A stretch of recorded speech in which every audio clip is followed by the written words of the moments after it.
As you are all aware, Spider-Man No Way Home has released in theaters all around the world. Hopefully you were able to enjoy this film. It hadn't been too spoiled for you, and if you haven't seen it, there are spoilers in this video. We're going to be talking about 10 things that we learned from Spider-Man No Way Home.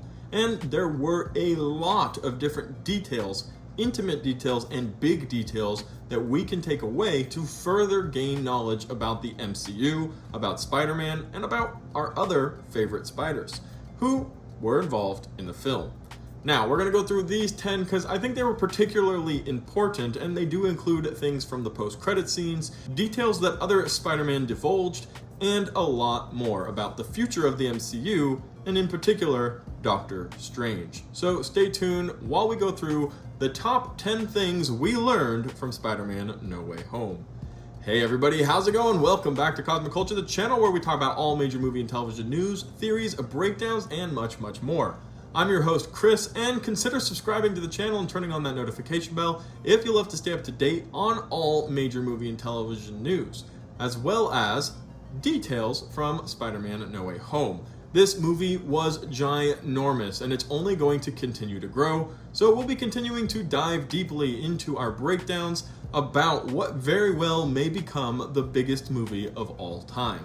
Number one on our list has to do with the second post-credit scene, which was a teaser trailer for Doctor Strange and the Multiverse of Madness. It was very intense, which the movie is going to be, as it is a borderline horror film with a lot of very dark tones and new details about the craziness of the multiverse. It also seemingly directly connects to What If and WandaVision, which we already sort of had ideas about, but we did see a second Doctor Strange, some efforts potentially to save the life of Doctor Strange's lover, which both connect to What If Doctor Strange episode, and then of course the inclusion of Wanda, where they mentioned Westview, and Doctor Strange said he wasn't there to talk to her about Westview, but he needed her help. So he seems very well aware of everything that is going on with Wanda, including the fact that she's going to be a pretty intense character moving forward in the MCU, and he comes to her asking for help.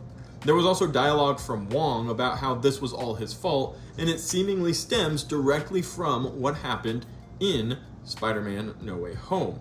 We saw in the movie that because of the spell and Peter Parker messing with it and it going all wrong, that there were some serious multiversal issues that they ended up solving, or seemingly solving, by making everybody forget Peter was Peter, and that Spider-Man was Peter. And this reversed the issue of the spells. However, it seems like everything hasn't gone quite back to normal because Doctor Strange admittedly says it was his fault, and Wong's kind of getting on him about it.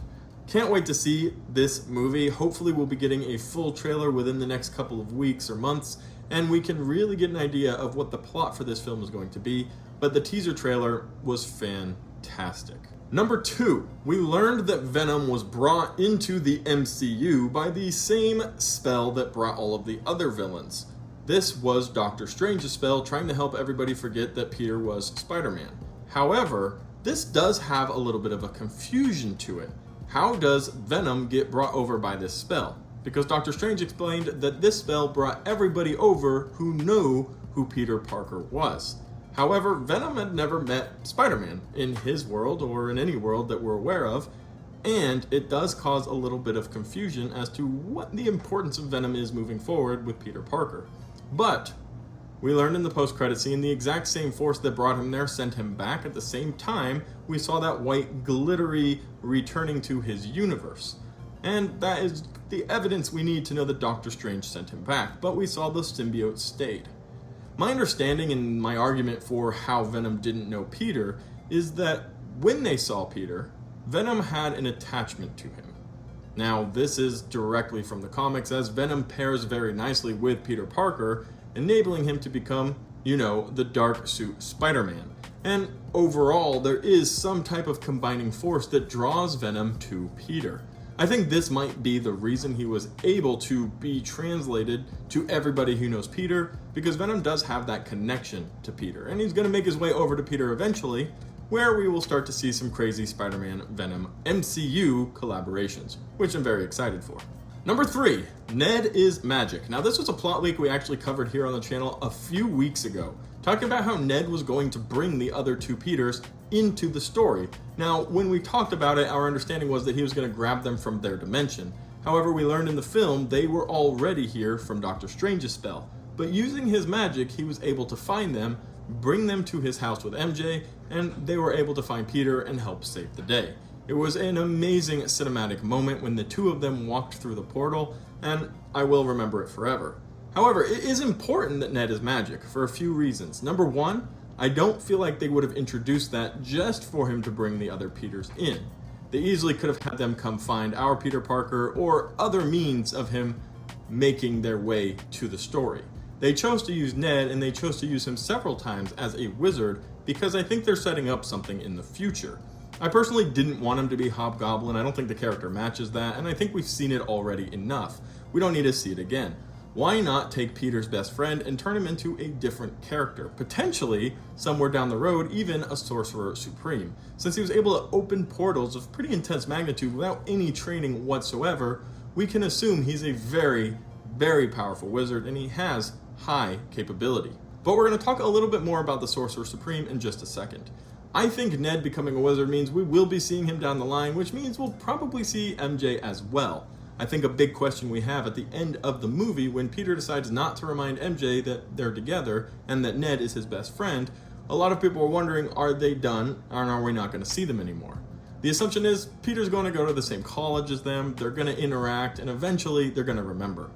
So I wouldn't say we're getting a Gwen Stacy just yet. Maybe he'll end up dating a Gwen Stacy and dumping her to go back with MJ, and that could be a really cool sequence, but I think overall he's going to end up back with Ned and MJ.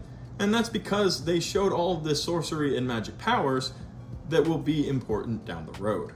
Number 4, and this is about Wong, who has now become the Sorcerer Supreme. We learned that during the blip while Doctor Strange was gone, Wong transitioned into the position of Sorcerer Supreme, and Doctor Strange is a little bitter about it, saying that had he been here, he would have been Sorcerer Supreme, and that Wong got it on a technicality. This is also an important detail because for me, this means Wong is probably going to die pretty soon, if not in the Multiverse of Madness, because Doctor Strange is going to become the Sorcerer Supreme. And the best way for that to happen, or the most likely way that that is going to happen, is by Wong passing on and no longer being the Sorcerer Supreme. I imagine by the end of Doctor Strange in the Multiverse of Madness, Doctor Strange will be solidified as Sorcerer Supreme, and that probably means Wong sacrifices himself. So that's a pretty important detail, that Wong became Sorcerer Supreme, because the assumption has always been that Doctor Strange will eventually get there.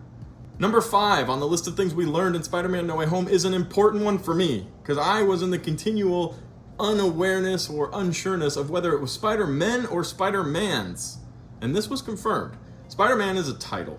So do you change that when you have multiple of them, or does it become Spider-Mans and you use the title as a plural? Spider-Man, Tom Holland Spider-Man himself, confirmed this for us by calling the other Spider-Men Spider-Mans. He said, "Let's go Spider-Mans," confirming for all of us one of the biggest questions in the back of our head: is it Spider-Man or Spider-Mans? So officially we can refer to the group of Spider group trio as Spider-Mans. And that was the terminology they used in the film, so that's coming directly from the source, if you will. Number 6, Doctor Strange knows close to nothing about the multiverse. Now, this was very much revealed and pointed out to us in each of the trailers and many of the TV spots, where he says what we understand about the multiverse is frighteningly low. They didn't necessarily understand what was going on. And although Doctor Strange was aware of the multiverse, he didn't seem to have studied it or really ever experienced anything with it. He didn't even know if they should interact with the multiversal beings. When he says to Peter about Doc Ock, "Don't talk to him, I don't even know what interacting with them will do to us." So it appears that Doctor Strange hasn't really experienced any multiversal travel or any multiversal beings. This was kind of a new thing for him, and he knew it was something that was really bad. So come Multiverse of Madness, we're going to have some very interesting firsts for Doctor Strange as he's trying to navigate the craziness of multiverses collapsing on each other. And then, of course, you have Wanda, whatever Loki's going to do to be involved with that. There's going to be a lot of different moving parts and elements, and Doctor Strange will be navigating all of them for the first time. Number 7, we learned a little bit about the intimacy of both Andrew and Tobey as Spider-Man. When they had a nice conversation, Tobey asking Andrew, "Do you have anyone?" And he said, "No, I don't have time for Peter stuff." You get that. And Toby responded, actually, I kind of have somebody. And then he referred to his MJ, saying, my MJ, and how it was a little confusing because there were multiple of them. Her and I make it work. Now, at the very end of Spider-Man 3, we saw that they were finally together. She knew who Spider-Man was. It was all working out. But we didn't get any confirmation of what happened moving forward. Clearly, many years have gone by. Andrew has fought Rhino and other characters, and things like that have happened. So time has passed since we last saw these Spider-Men. But MJ's still around. They're still happily ever after. And although we did have that quick moment when we thought Toby was going to die, he happily says he's okay, he's been stabbed before, and does end up going back home to his family. What they don't do for us is confirm whether or not they've had any kids, or what other type of conditions they're currently living in. Maybe somewhere down the road we could get a continuation of their films, and I feel like with the success this movie has already had and will continue to have, anything is possible as to further films from these characters. Andrew Garfield is definitely going to win a lot of points in the Who Loves Andrew because his performance was absolutely stunning. They weren't afraid to talk about how he wasn't the favorite Spider-Man and how he's Peter 3. All of these very, very clear references to his franchise not doing as well as Tom and Tobey's. However, following a very, very strong performance, I imagine fans, you guys, are going to want a third film for Andrew Garfield, and I don't imagine Sony would be too shy to try to pull something like that off. I would be surprised if we were to get a Tobey fourth movie, even though we were originally supposed to. I feel like that story's just kind of done and dusted. We know Tobey's happy, we know he's with MJ, everything's alright, he came and dropped his sage wisdom for the other Spider-Man to use. So if we go on and get a third movie for Andrew Garfield, it will be about all of the hype and excitement from this one, and I feel like Tobey's probably ran his course and completed his job as Spider-Man. We know we're getting a second trilogy for Tom Holland, so that's going to be a very insane college years searching and finding Peter as he goes off as a mature, older, and independent Spider-Man. Number 8.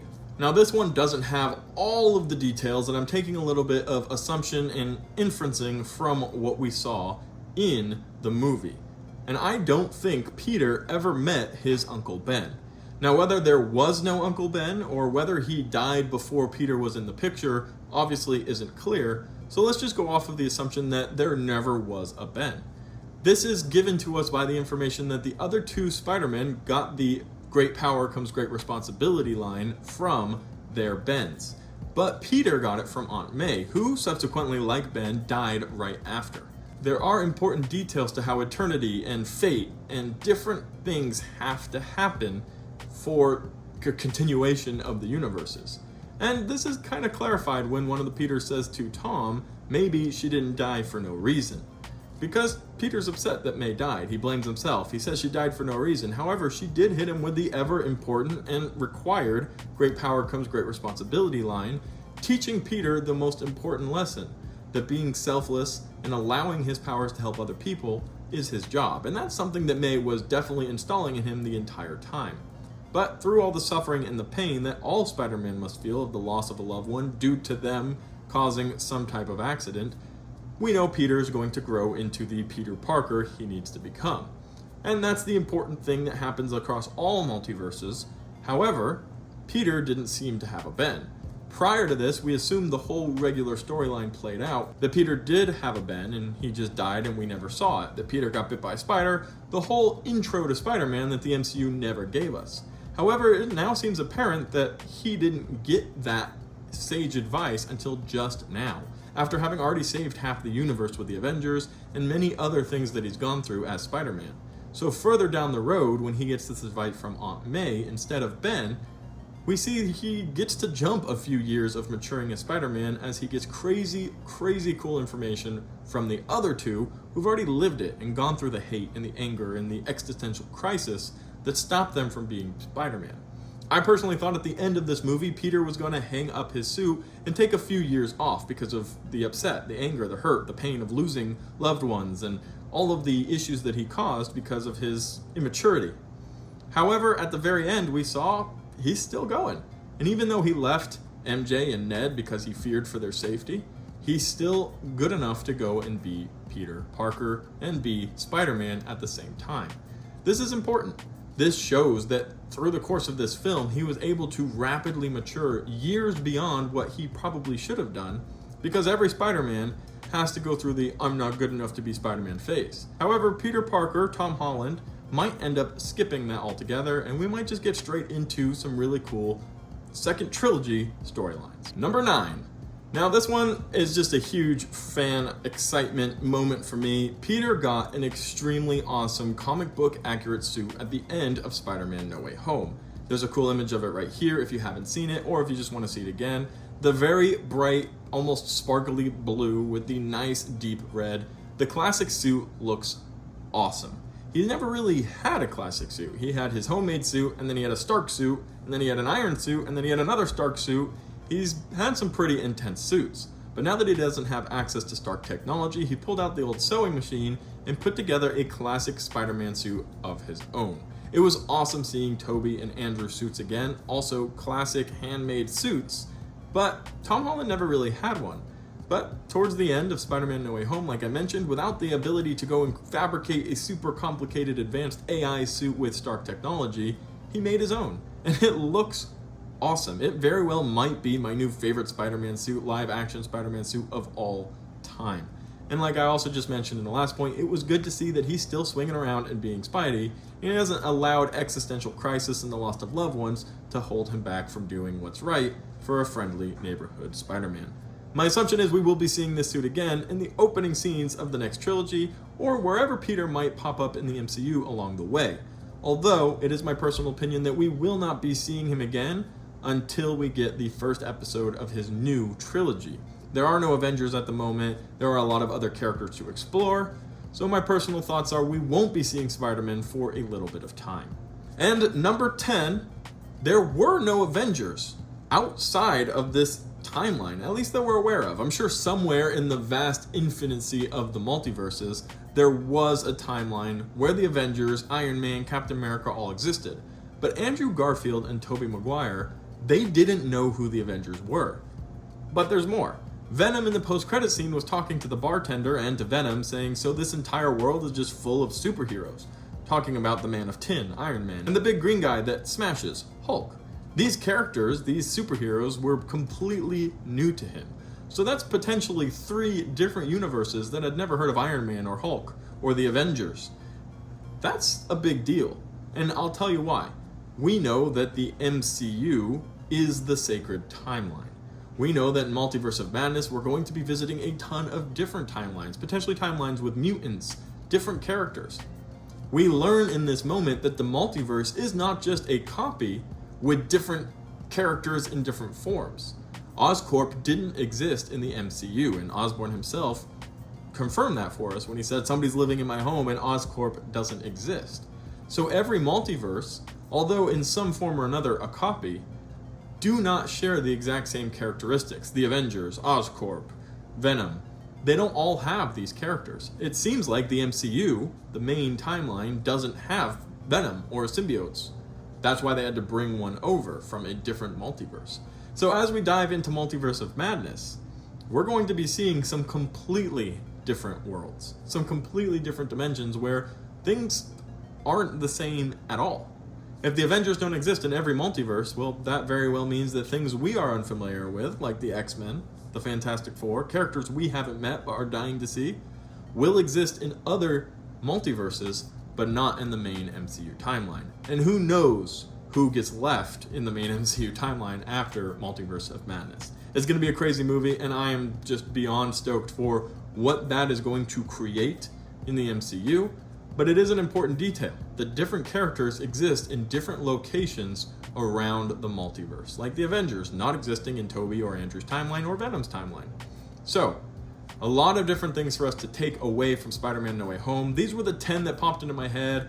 What's something people could have missed? Details that moving forward are going to be important, or details like Tobey Maguire's Spider-Man living happily ever after in a complicated way with MJ. Things that will help the soul rest, or things that will make us scratch our head as we try to figure out what it means moving forward, but each of them infinitely important to the structure of Spider-Man No Way Home. Thank you guys so much for watching this video. If you found all 10 of these interesting or useful, why don't you hit the like button, consider subscribing, turn on the notification bell so you don't miss any of our daily uploads, and I'll catch you in the next one right here on Cosmic Culture.